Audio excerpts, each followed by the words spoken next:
Let's take a look at your weather in Ontario for the final few days of 2020. Temperatures on our Monday afternoon. 3 degrees in Toronto, 3 degrees in Ottawa, 4 in Kingston. That's above seasonal, but we are going to see precipitation in those icons and cooler off to the north. Rainfall dissipating through the early afternoon for southern Ontario. Then we're looking at lake effect snow. Our wind direction shifting back to northwesterly flow, so we're going to see those bands off Lake Huron through Monday afternoon into Tuesday afternoon as well. So the snow belt regions looking at about 5 to 10 centimeters of snow. Areas in the GTA and southwestern Ontario may see some flurries through this period, but not likely going to see any accumulating snow, as those flurries will extend all the way towards eastern Ontario and the Ottawa Valley. This is a look at our cold air pooling over the Great Lakes region as we get into the middle of this week. That's going to be one of the ingredients for the storms that we're going to see over the course of the next couple of days. So this is picking things up Tuesday evening. As we get into Wednesday morning, we're going to be seeing some snow for much of southern Ontario. That's going to transition into rain for Wednesday evening. Will remain snow for eastern Ontario, including Ottawa. And as I mentioned, switching over to rain for later in the day on Wednesday. We've got high pressure in place there for Tuesday. There's that first low moving in. It's our Colorado low tracking to the north. That's going to bring our snow and snow further to the north as well. High pressure moves in Thursday for New Year's Eve. Thursday will be our dry day for all of us to stay home on New Year's Eve. And then we've got our second low. It's a Texas low coming up, and that's going to bring a threat of ice and freezing rain. So there's a look at our potential tracks for that ice that will move through on Friday, which is New Year's Day. So a potentially messy end to the year and start to the new year. There you see our temperatures above the freezing mark in Toronto. Ottawa, a little bit of a different pattern with those snow flurries on Wednesday and temperatures hovering around the freezing mark. And let's take a look at Barrie's 7-day forecast. Some snow throughout the week and temperatures hovering around 0 degrees as well. So precipitation all week across Ontario.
It's interesting.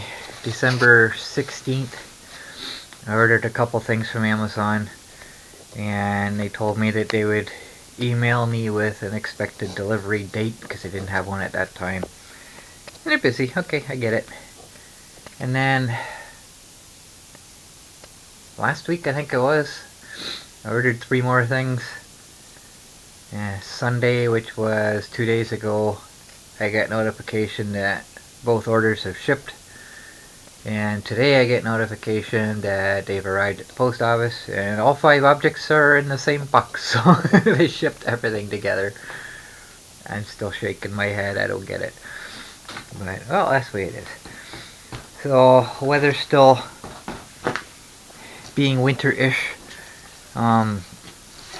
Yesterday we had a system come through. We got freezing rain, regular rain, snow all mixed together.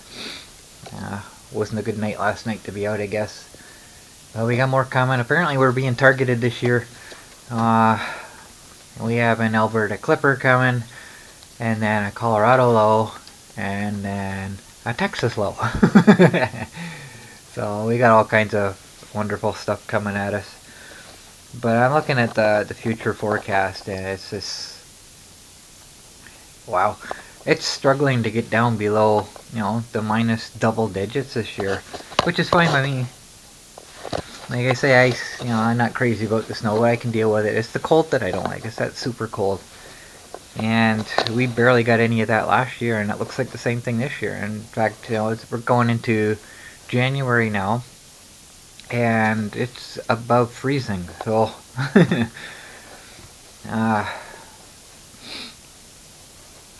I don't know what to say, but it's definitely another mild winter so far, and like I say, I'll take it. It's the cold that I don't like. I can deal with it when it comes, but if it wants to stay away, I'm perfectly fine with that. So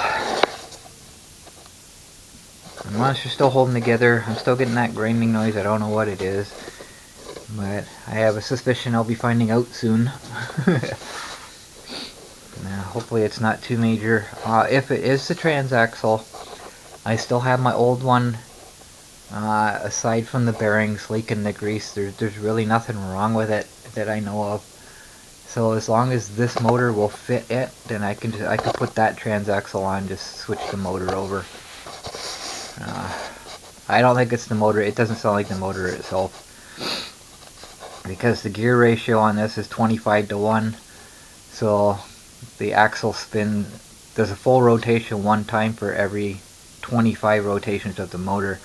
And when I'm going slow, it doesn't sound like the motor. It's a slower RPM than what the motor would actually be doing. So that specific noise, I don't think is the motor itself. And like I say, eventually I'll lift the back up here. It's too cold for me to do that right now. Plus we got other stuff going on that's affecting everything right now. Not COVID related. Actually, COVID would probably be easier to deal with than this right now, but we'll see what happens. It might affect my ability to buy stuff for a little while anyway, so we'll see what happens with that. But, deal with things. So I think that's all I got for today. It's actually not too cold. I think it's like -4. I took my heated gloves with me today just in case, but I don't think I really needed them. But that's okay. I'd rather have them and not need them than need them and not have them. So we're good that way. So well, I guess that's it for today's adventure. You go in and eat and get all warmed up.